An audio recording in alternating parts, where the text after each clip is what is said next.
Welcome, everyone. This is Glenda Dawson, and we have Haley Overseth here, my Hi. co-host. Welcome to Glenda's Dragon's Den. Today, we have someone who everybody enjoys so much. We had to have him come back because we never finished the conversation. What can I say? Our discussions got so entangled and so excited that we just, But it was perfect We ran out of timing. It time. really yeah, was it was. because we Uh-huh. had some big full moon energy, y'all, and we need to talk to Ty about it because we got Yeah. some empath friends out there who don't Mhm.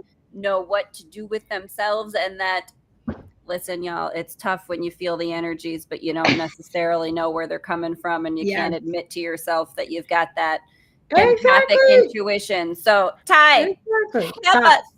Help. Step up. Absolutely. There's so much going on right now with the change of seasons and the darkness coming in. You've got Right. seasonal disorders that people are affected by, and as it gets Mhm. darker and colder, people are a little bit more withdrawn. So they come back from their long day at work and traffic, and they step in the house with all this energy, and not always positive. So that radiates out. And those of the empath world are just Mhm. receivers of all that energy, and they don't know necessarily that it's coming from outside of them.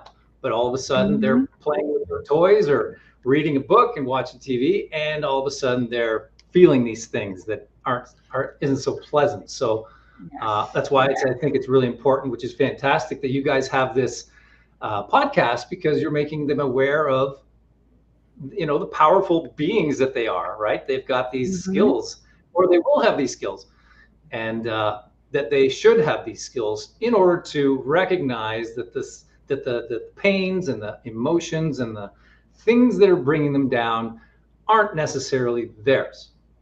Right. Now, one of the things to do is first to recognize that it's not yours. and Mhm. and one way is to do some introspection, and a lot of people don't like to do that because it's not always fun, because we don't like what we might find. A lot of people in old school days, don't cry about this, don't show Right. emotion. Yeah. Well, I Yeah. think we're kind of dying out of that kind of an era, at least certainly in this kind of a crowd. But It has to recognize. start somewhere, right? Like Yeah. we Yeah, got to start yeah, a space somewhere where people recognize that emotions are natural, and expressing and feeling them is natural. And when you bottle exactly. them up, that's when you start to Well, have those energetic and physical problems. Right. absolutely, and that's just a natural it's one of the characteristics of being in this physical, meat bag, right? You've got all Mhm. these abilities, but also with it are these amazing emotions. And if you don't process through them the way they are meant to go through you, and I say through you as in you receive stimulus, you process it in a certain way, you emote, and the emotion gets radiated out and gets repurposed into new energies. That's not always the Mhm. case. Some of us Mhm. like stuff it down and deal with it later because I don't want to expose myself. I'm worried about judgment, or I'm worried about how my spouse or my girlfriend, boyfriend, whatever, will think if I, Mhm. allow this to express itself in its most natural way. And that's a bad place to be. So Mhm. as we've kind of briefly talked about, when you don't express those things, they get stuffed down, and they find a home. They find a home in your physical body, and attached to an organ of some sort, whether it's a limb, a muscle, a major Mhm. organ, and it stays there. And until you release it, it's hanging on to that organ, and it's interfering with the flow of energy to that organ, Right. multiple organs. Right. Once you interfere with a flow, and we're talking traditional Chinese medicine now, the Mhm. meridians. Right. Yep. Um, Once you throw a boulder in the river, well, the energy has to find a different way that slows down the energy first of all, but it has to. Mhm. The energy is not going to stop, but it slows it down, and it becomes restricted, and restriction causes pain and other issues. Left Mhm. unaddressed, you become um, deceased. Mm-hmm. So, Yep. so it's important to have recognition that this interference that I'm feeling in my body is or isn't mine. How do we do that? Well, I'm feeling angry. I wasn't a moment ago, but when Dad got home, I'm all of a sudden angry, and I haven't even seen him yet, but I know he's here because I heard the story. Okay, well then ask yourself, is there any reason for me to feel this way? Right. That's the very first thing. Do I have a reason for this? Can I tie it back to some event, some memory, something? And the answer will typically be no. Then assume it's not yours, let it go. And how do you let it go? Well, there are all sorts of different ways. One way that I find very useful is, first of all, if there is a story tied to this, let's say it's jealousy, let's say it's anger. Mm-hmm. If you have a story tied to it, then that's going to hold it there. That's the kind of the glue, that's the plaster on it that holds it in place. So strip that away because it has no business anymore.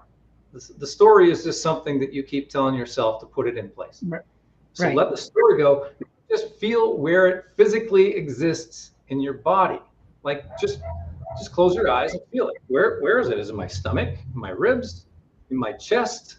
It typically, it might be in your heart chakra area across your chest. Mm-hmm. If it's jealousy, if it's an anger, you might feel it in your kidneys, in your liver, in your stomach. Feelers in your stomach, butterflies, right?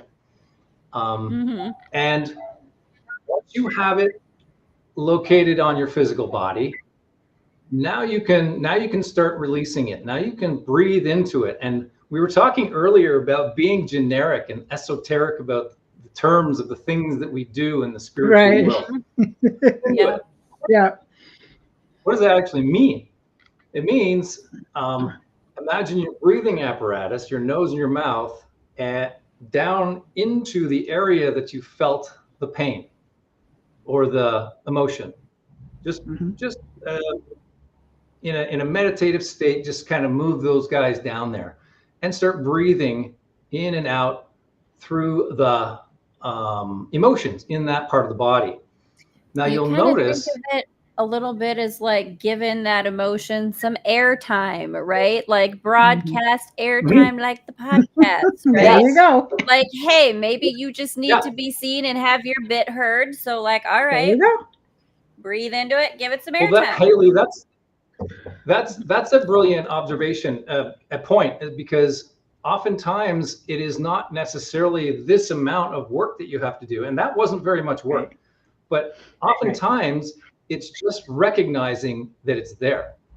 Once you recognize it's there, it has nothing to hold on to. It's basically something that's looking for a home. It's something that bounced off somebody else. It's trying to find a home. You've recognized it, and the recognition of it, the identification of it is sometimes enough because it hasn't landed yet.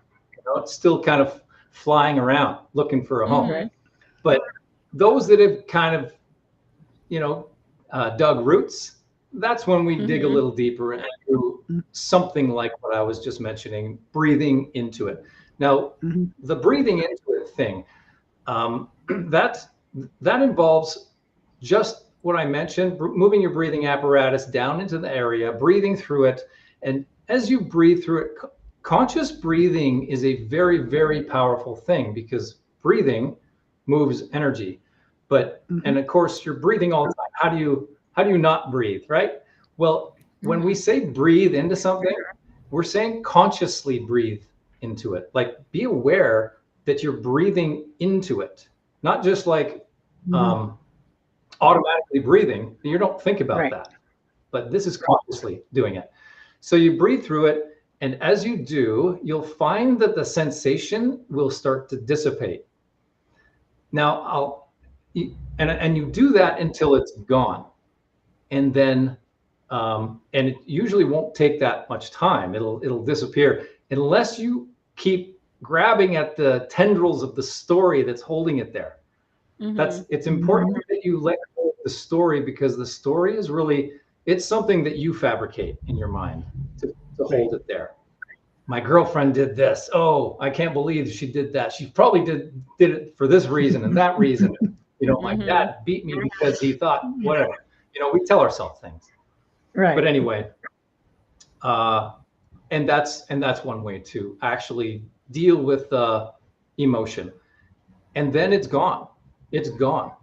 You may have it come back in a certain way, but that's just another layer of this vast onion, because it may be that this thing has been around a lot longer than you might realize. You might have brought it in, since birth. Right. So. Well, and those are. Go on. Sorry, go ahead, Glenda. Well, it's just like when we were working together, Ty, where you found something that I had from birth, and I kept bringing it through till now, or till the time we worked together. Exactly. And once I let it go, it's like, why have I been holding on? I didn't even realize I was holding on to something. You didn't even know it was there. No. So it was very interesting, and what a release of energy. It really was. Well, and that's exciting. That is the exciting part, that you can breathe into it. And again, like I, in my mind, kind of imagine like, a river stream, or like the current of air becoming that sort of flow of the river of all the good that is meant to come to you, that you're supposed to be receiving, instead of that negative emotion. Because again, like you're saying, the stories that we hold on to are where they come from. But we all know that, again, in this space, at least, have an understanding of, we truly are just energy signatures. Like these human suits we occupy are just temporary vessels, so that we can learn things about the energy signature that we are and expand that.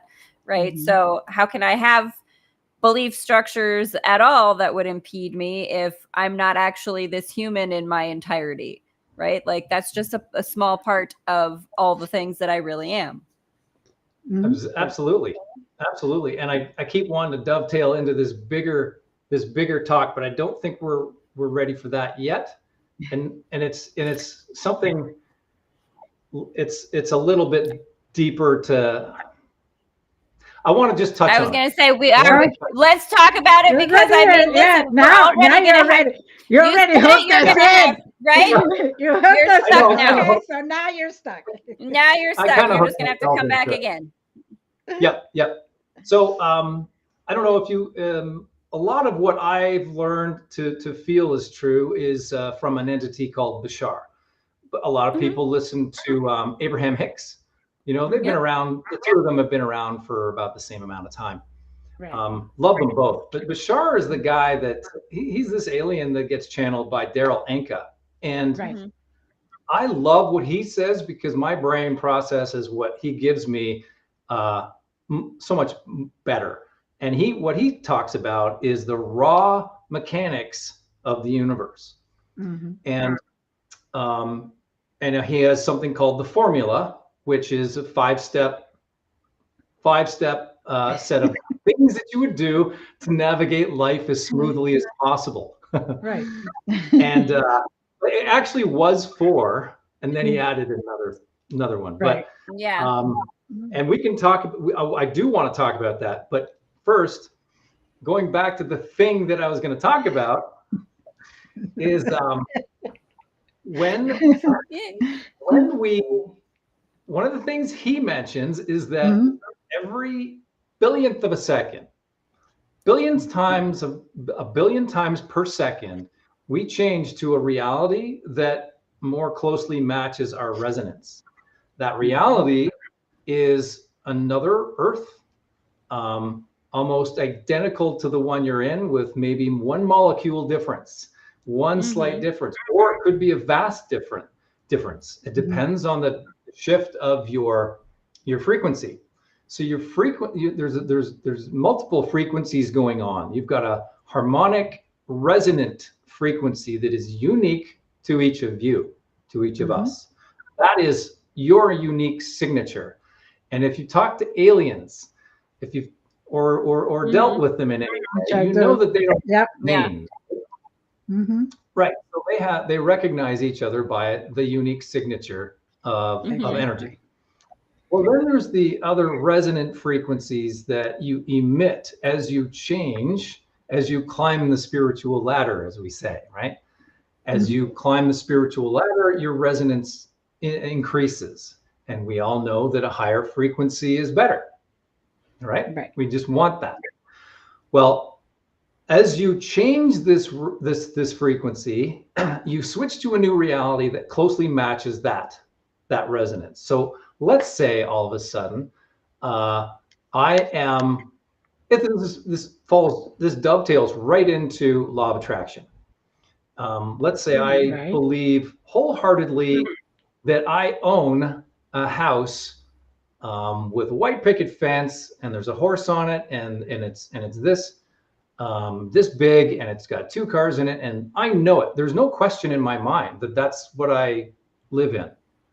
If I get in meditative state and I change my resonance to match exactly that, I will switch to that reality, because there's no choice. That's how we navigate. That's how, 1 billion times per second, you're changing to another a reality that matches. And that reality, by the way, is static. It's not moving. It's like a frame in a picture. And this is where we get into time, the illusion of time. We're doing it, it's happening so fast, literally billions of times per second, that when our minds think about it, we can't notice that we're doing it because it's happening so fast. There's so subtle changes.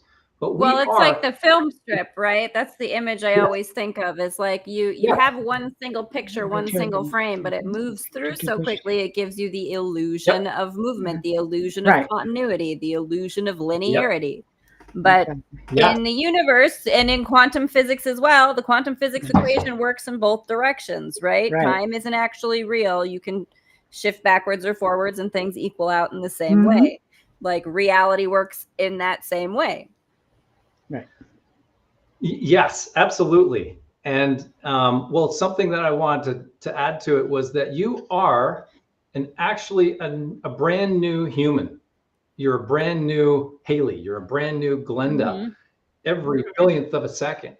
So now, equipped with that knowledge, and it might take a little while to just let that sink in, but if you accept that as truth, which I have, now you can start changing your reality in a different way. Okay, because you read all those law of attraction books.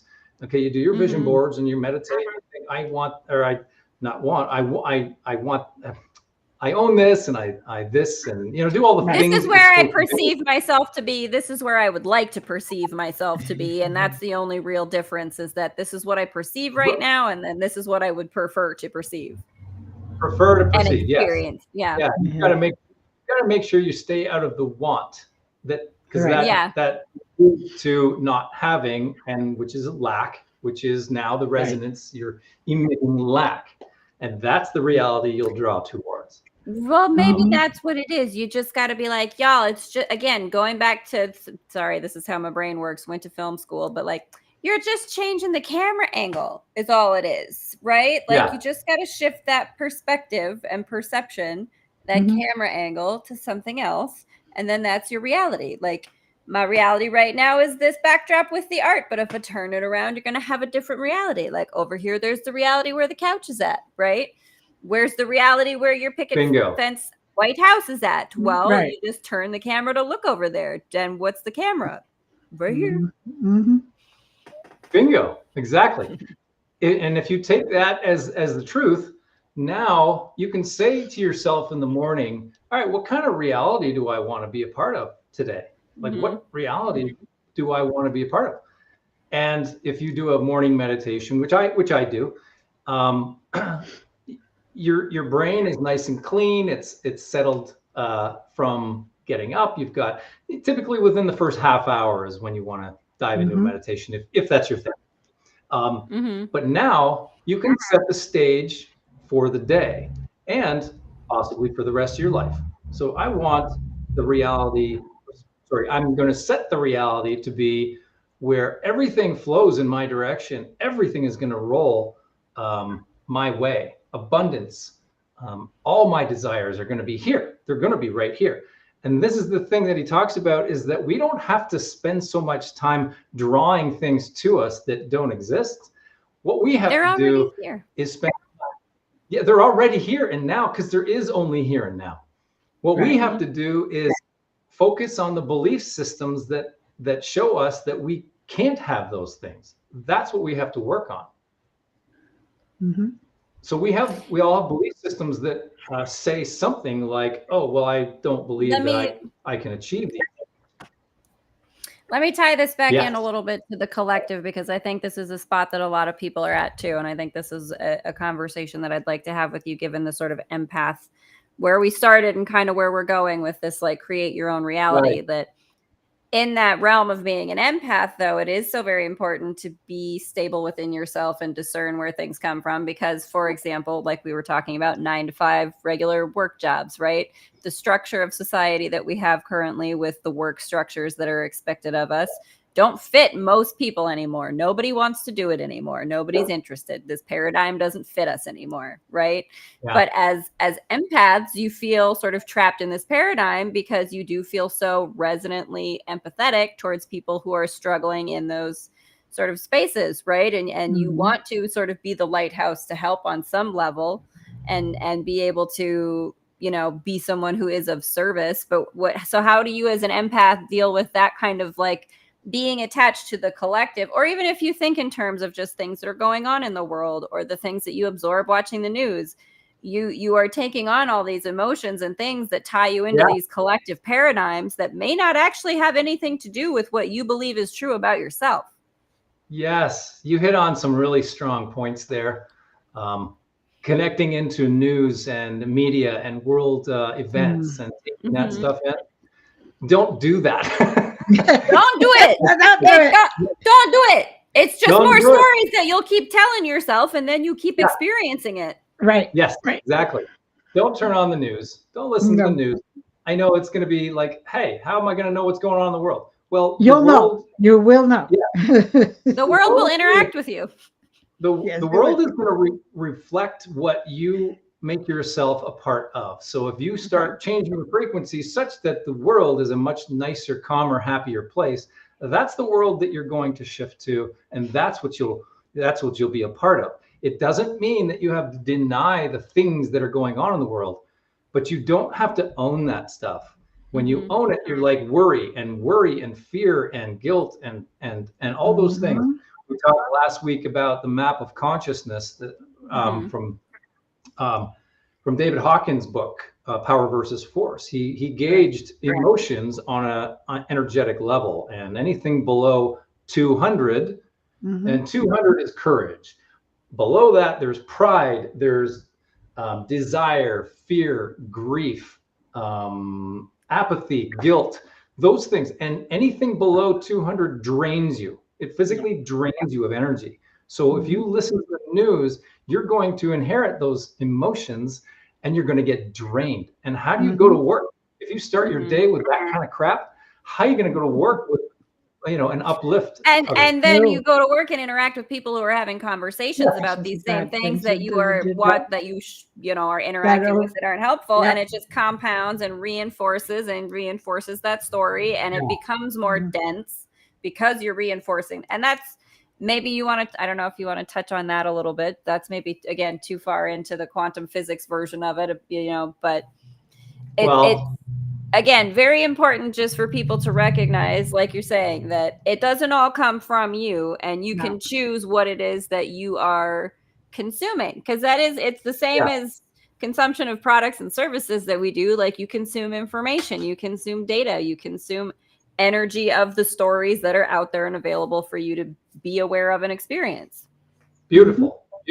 And now, kind of dovetailing back to what we were talking about, that power, the conscious decision of not listening to the news, is the same conscious action that you'll take when you decide not to accept energies from anybody that you don't want to.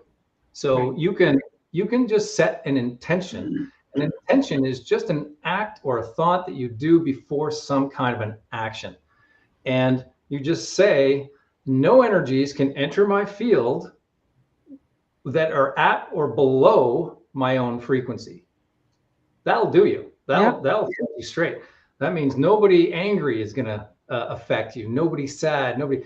Now, as an empath, you're going to recognize as being one of those people that people come to and they unload their problems. Yes, 100%. Lost to a flame. Yeah. Right? Sometimes, and this isn't like, and for those of you out there who are empaths who don't understand it, and I know some of them personally close to me, but the idea that sometimes the people that come to you like that moth to a flame, they start spilling their guts before they realize they've got things out of their mouth. And sometimes I've experienced this where they don't even remember that they spilled so much to me. They don't remember that they spat all that out talking to me. It just came out and they and sorry to interrupt, but the reason tell me. Because they've unloaded it. It's no longer part of them. It's part of you. Right. And that's why they feel so great when they leave talking to you, because they don't have that anymore. It's gone. Right. They've unloaded it. And that's why every Monday, John from accounting is going to come over to Glenda's desk and start letting it out. And then he feels great. And you're kind of like, oh God, how do I listen to this? Energy vampires, right? Colin Robinson from What We Do in the Shadows.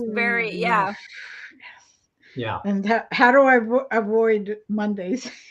Well, so the real trick that I learned, you find the happiest person that you know in your business, and you find them on Monday, and then you start hanging with them, and you're uplifting them, they uplift you, and then you're locked in for the day. Nobody can bring you down. You just have to avoid those people that are looking to unload their stuff. And drain you, because and they drain drain you. And now, it's not that you're not willing to listen, but unfortunately sometimes they don't realize that every single time they see you, there is just what I call vomiting.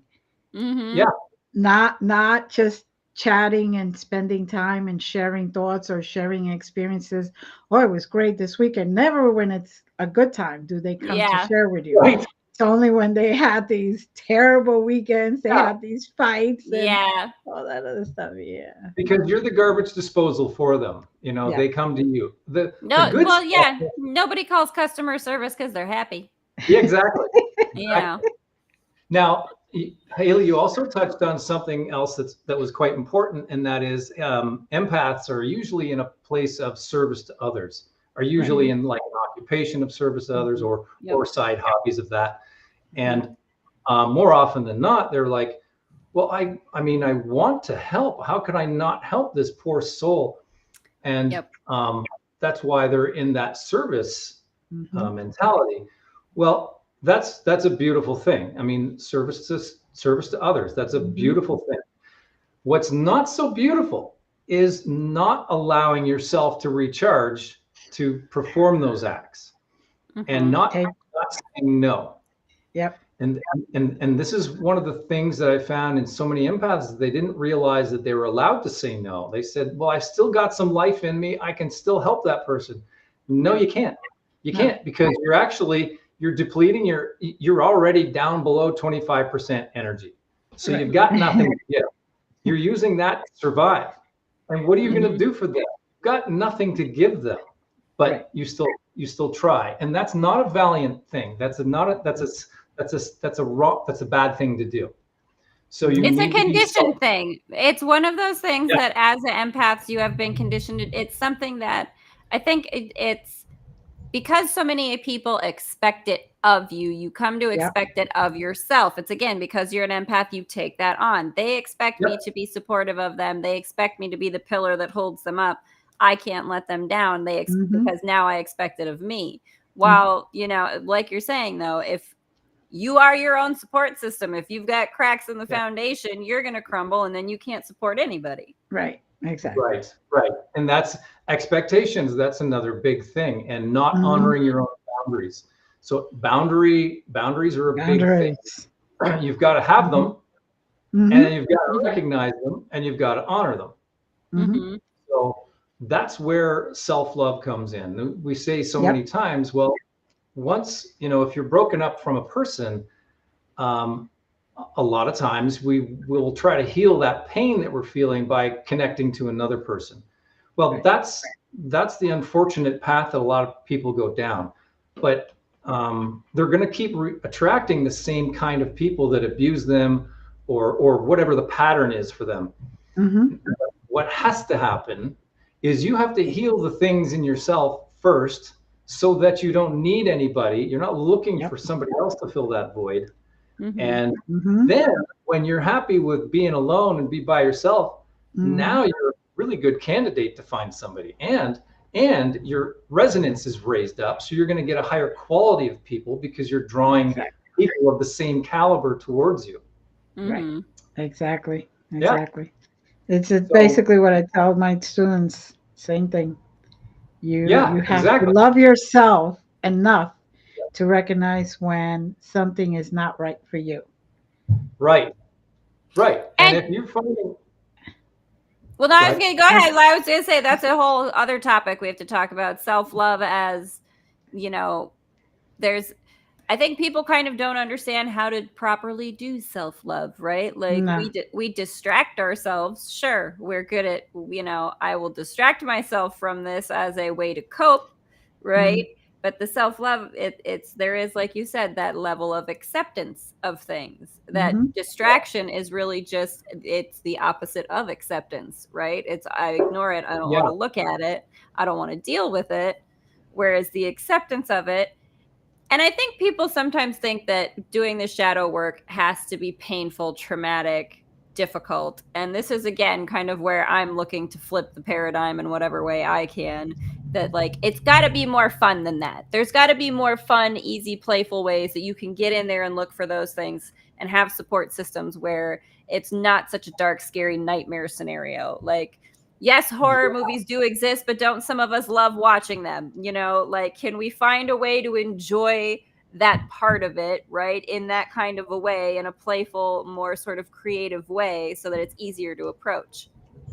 Beautiful. I love that, because the idea of making shadow work fun is beautiful. And because a lot of people like, oh, shadow work, I've heard of that. It's like dark, and then you have these horror stories. I did 3 years of shadow work and I'm still not through it. Okay. Well, it doesn't, you're right. It doesn't have to be that way. And it's just a matter of, first of all, honoring the boundaries, recognizing, don't allow any more crap in. So there's a good spot to start, guys. Just put some boundaries up in the field. Listen, I got a hot mess in here and I got to sort it out. So can everybody just give me a minute? Right. Sort it out. Don't allow any more stuff in the bucket that you need to clean out. And then start doing the things like what I mentioned earlier. Just breathe through the emotion. Done. Okay. Cool. That was pretty quick. It's going to come up again, but fine. Just take a few moments. Take away the story. The problem is the story, and this is the thing that came to me. I'll tell you why this came to me. A friend of mine had cancer, and she was coming over for some work, and I meditated that day, and I'm like, well, what should I do? What do I need to do to work on her? Well, I was shown to work on these emotions. I'm like, okay, well, I do that, but what else? There's got to be something more. Well, I was shown this method that I guided her through, and it was actually really cool. So what I was shown was her sitting. We were in the backyard. I have a really like a foresty backyard. We were sitting back there. Yeah. And I am. I'm very fortunate. I manifested this. But anyway, so I was shown her sitting there, and then as my astral self or her astral self, we'd walk over to her and look for the emotion that most needs being dealt with, and just ask to be shown where it is. Like, where is it physically on that being over there? Go over there and start putting your hands around it and tactily, like physically, with your astral self, taking it and pulling it out, and then and turning it into white light, like repurposing it into new energy. It's just energy, right? Right. Take it out, repurpose it into white light, release it to the ether. And then I taught her to do that. And she said it was a magnificent guided meditation, because now she's got a tool to go home with. And that seemed to resonate with her. So that's where this came from. This being, take away the story, go in and feel it where it is in your body, and then breathe through it. 3 simple steps. And that's when I started working on it. I recognized that there was a story there. So I said, okay, well, there's no point in that. That's not really serving a purpose. It's just gluing it there. So get rid of that. And that's it. Now, Haley, you can hand these instructions off. And this is only one way to do it. This is the way I do it. But you've probably got other ways that are simple and not painful, and they don't have to take up a lot of time. But I will say, the most powerful tool you have is your imagination. That was absolutely, and it works.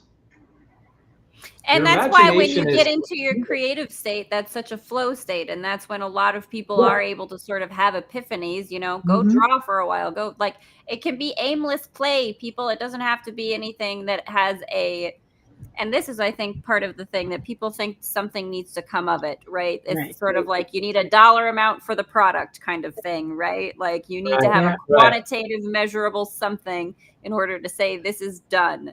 And it's like, well, it doesn't quite work that way, because again, you're the one who decides when it's done ultimately, right? So there's that element too of having to stop sort of overthinking things a little bit, right? And that's where some of the play and creativity comes in. If you're just having fun, you're not overthinking what you're doing, you're enjoying yourself, and those solutions just like bubble up. Beautiful. Yeah. And the idea is, if you can stay in a high resonance of fun, if you can stay in fun, all this stuff becomes easy. It becomes playful, and it becomes a joyous thing to do. But if you're already in a kind of a dark state and you have no motivation, and that's a hard place to want to start fixing things. You want to be able to get yourself into a higher, elevated state of emotion first. And some of us just can't get there. Might have depression, might have something very heavy going on in your world. Right.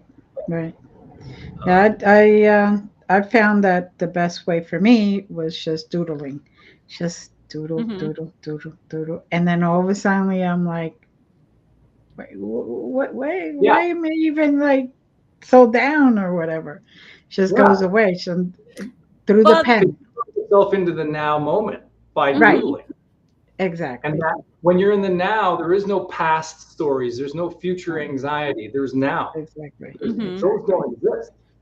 So that's brilliant. Yeah, and it also, it's funny because at the same time I channel. Oh yeah, okay.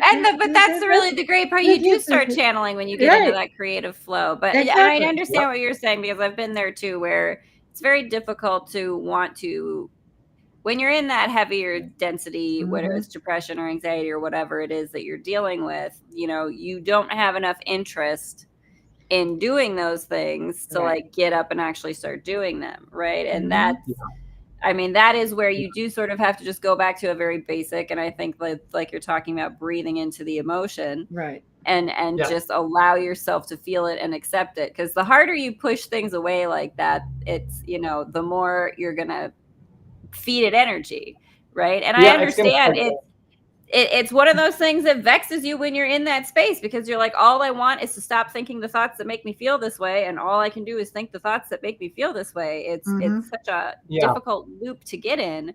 But that is where, energy healers like yourselves come into play, where we weren't meant to do this human ride all by ourselves. We're built for connection. We're supposed to do this together. It takes a village. And that's That's why we create these spaces for these podcasts to have these conversations. Yep. And that's why you do the energy healing and the different things that you do, because that, you know, we all need a little help sometimes, y'all, and that's okay. Absolutely. Exactly. But you know, thinking about, instead of where the emotion is coming from and then focusing around that emotion, how would you want to feel? If you say, how I want to feel, okay, well, what would that feel like to feel free of this heaviness in a really blissful state? What would that feel like? And then just for a moment, you're going to feel it. You're going to feel uplifted. You're going to feel like that has gone. Those heavy emotions are gone just for that fraction of a second. And then once you recognize that, that's the place you want to be, and you want to bring it into the now. That's the state now.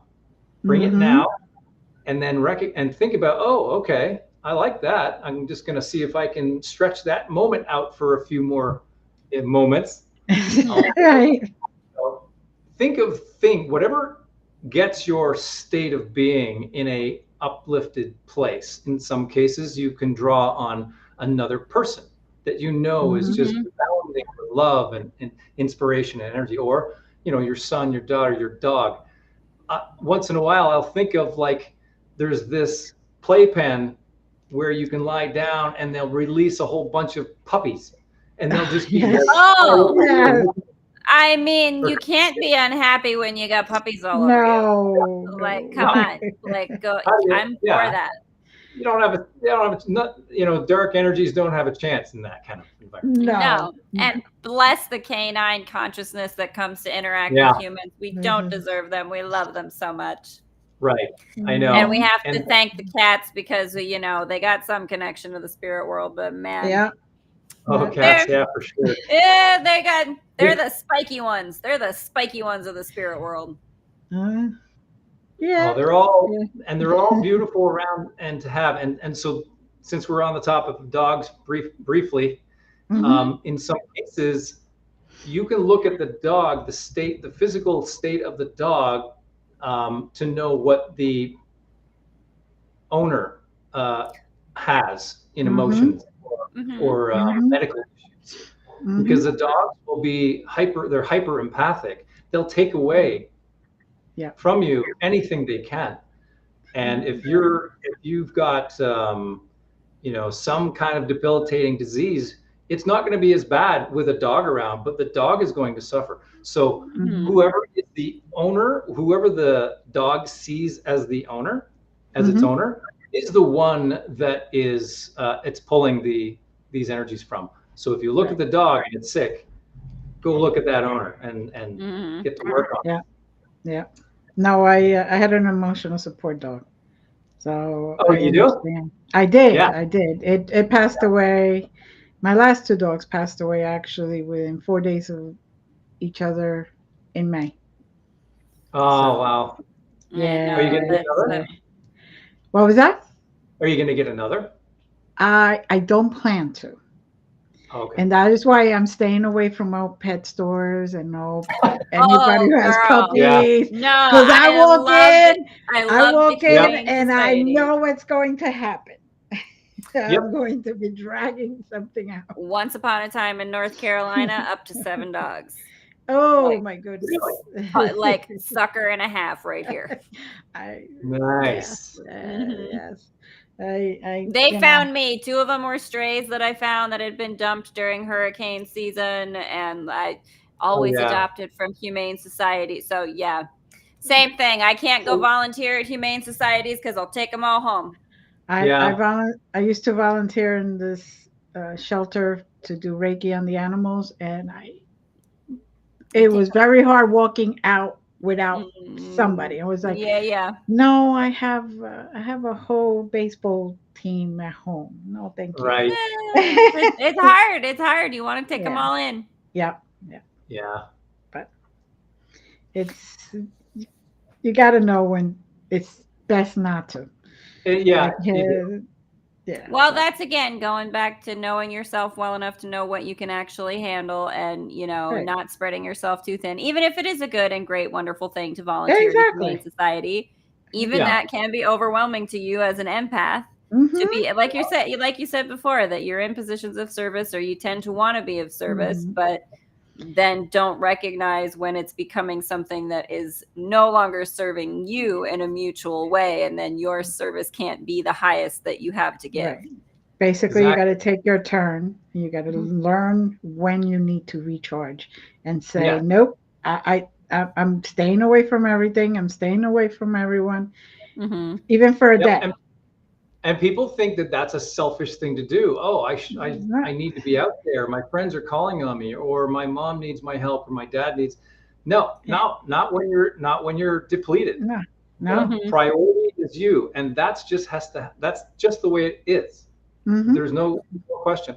And people and however they judge you, that's fine, because that's their judgment, and that's something on them. It has nothing to do with you. Because if it was somebody else, they'd still be judging. It's the same judgment on them from them. Right. It's still there.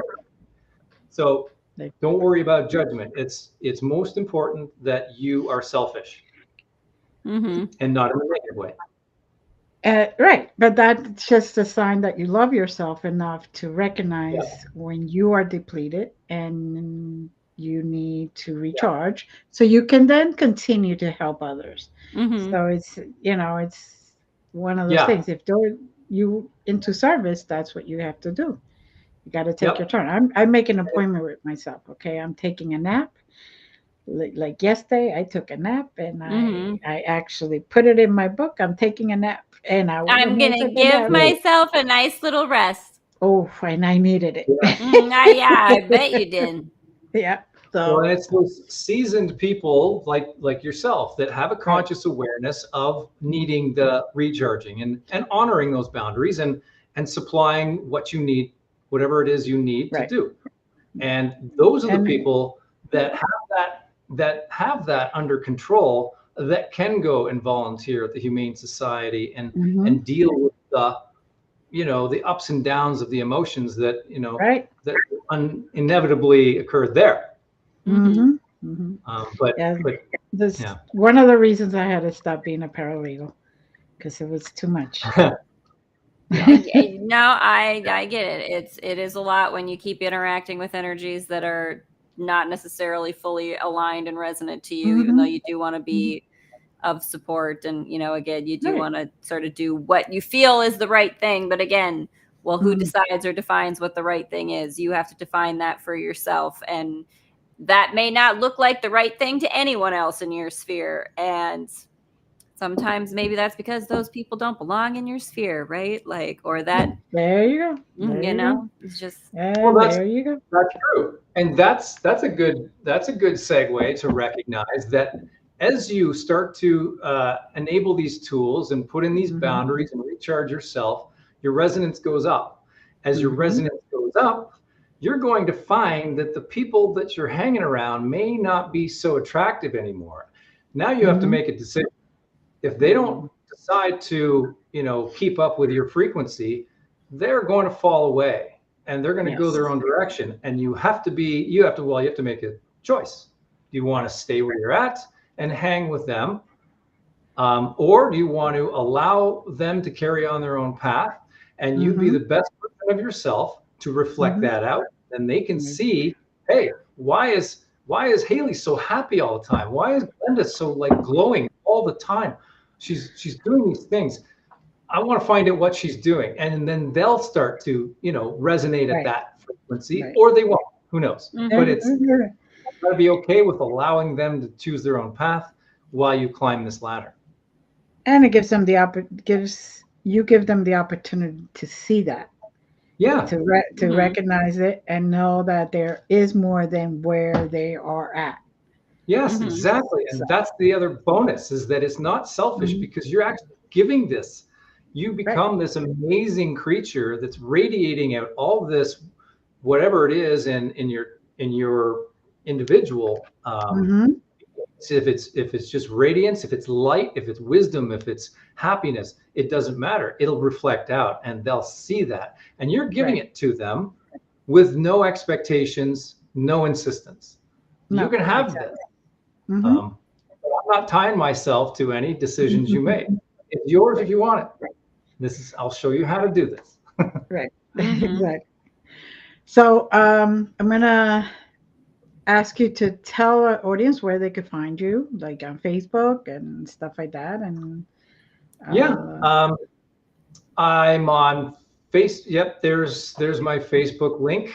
I don't have a page yet of my own, but don't worry, we'll help you. You have we'll a get group, it figured out. Yes, I have a group. I have a Facebook group, Vibe Life Academy, and I created it a long time ago to just post ideas and thoughts and stuff. And there's a anybody who wants to join can join. It's just like request to come in, and I'll fire you in. I love people in there.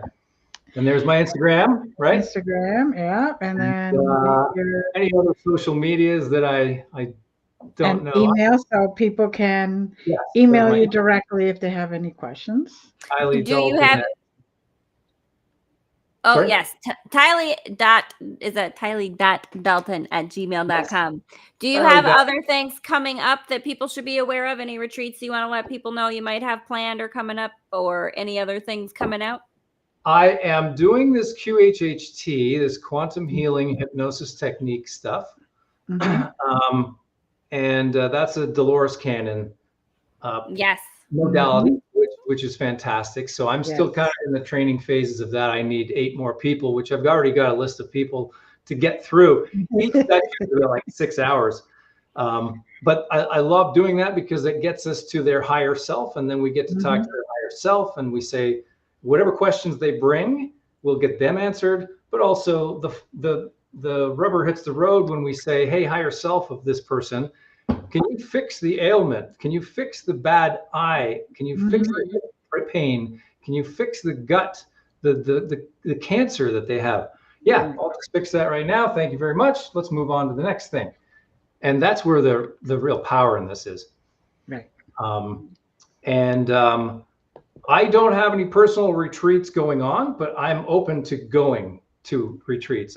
There's something like we talked briefly before we aired about going to Costa Rica. Yeah. I want to do some sort of a spiritual ceremony, ayahuasca, anything. I just need to get into warm weather and earth. I feel that. Yeah. In the Midwest. Let's get to somewhere where I can put my toes in the dirt again and it's, not frozen solid. Yeah, exactly. Yeah. What else? Oh yeah, that's I've got my 2 boards right in front of me, so I keep glancing down, and there's like tons and tons of topics because I did a metaphysical class. Oh, that's the other thing. I'm working on telekinesis. Fun. Yeah, and that's kind of a fun thing. It's just another belief system thing that you have to have, right? And then you can start affecting matter. And if I have something more teachable, then I'll open up like a workshop for that. Good. You let us know. That sounds super exciting. I would like to play that game. And you know what? I'm going to say, if you are someone who's, struggling with whatever difficult emotions, distract yourself with something like telekinesis or that other kind of like exercise of some other kind of practice, because sometimes that distraction will lead you down a rabbit hole where you can start channeling the things you need to deal with, right? In a more, again, a more interesting way, a more fun way, something that, allowing those things to come to you while you are enjoying, practicing, or exploring this other new thing. Yep. As you start to explore those things, you'll discover things about yourself that you didn't know you were able to do. Right. So, yes. And things about yourself that you finally said, wait, this is what's causing this. Why am I even holding on to that? Yeah. It's like going through your house and doing spring cleaning at any point of the year. It doesn't make any difference. And you go through a filing cabinet and you're like, why am I holding on to this file folder? It's like 20 years old. And that's kind of the same thing. That's exactly right. That was actually one of Bashar's formulas. That's the 5th thing that he added was go back and revisit your false beliefs. Yep. Because it's the false beliefs that are interfering with your growth. like manifesting the things that are right there in front of you. You don't believe you can, so you've got to get rid of that belief that you can't have what you want. Right. Getting rid of that belief will actually show you the things that you're desiring. Exactly. That's why I use the example of spring cleaning. Yeah. But I mean, it's just, you go in, you're like, what the heck? Why do I need this? We'll get rid of it and repurpose it so you can use that energy, but in a more positive way. So, yeah. When you examine yourself very closely, and this is again the shadow work, but when you examine a belief system that you find and you hold it out in front of you and you say, is this true? 9 times out of 10 it's not.